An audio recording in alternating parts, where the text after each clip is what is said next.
Final settlement of a vehicle damage claim. If you have not been badly injured in a car accident, one of the first things you need to do is have your car repaired.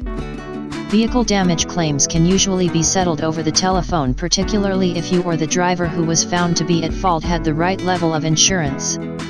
In many cases, those who have been involved in an accident have not had to send letters to the insurance adjuster, but this is not always the case, and you still have to be careful. Read before you sign. Once you had agreed on a settlement with the insurance adjuster, you will be sent a check for the settlement amount. The settlement often comes with a release, and you need to sign the release and send it back to the insurance company, then you can deposit the check.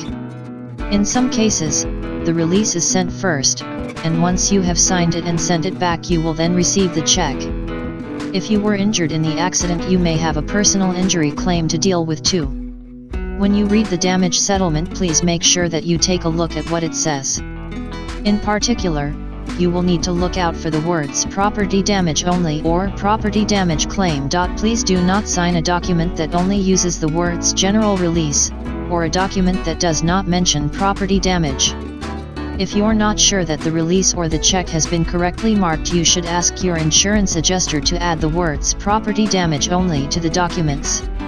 You should also ask them to send you a letter that confirms that the settlement amount only covers the property damage part of the claim, and it does not cover any personal injury claim. The permanency of a release. Once you have accepted a property damage settlement, your car will be repaired. However, once the settlement is accepted and signed, you cannot claim for any more damage to the vehicle. In other words, you cannot say that you want more money to cover the damage that was caused in the accident.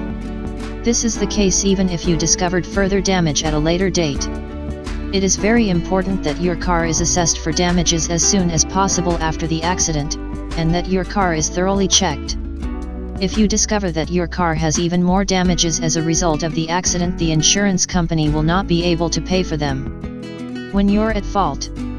If you were at fault for the accident, you can still go ahead with a vehicle damage claim, but you will have to do so under your insurance collision coverage. It doesn't matter whether you were 10% at fault or 100% at fault, you can still claim. However, the amount of money you'll be awarded will be affected by your degree of fault. If you have been involved in a car accident and you wish to claim under another driver's insurance, please contact them as soon as you can. If you are not offered a satisfactory settlement figure, please speak to a lawyer as soon as you can.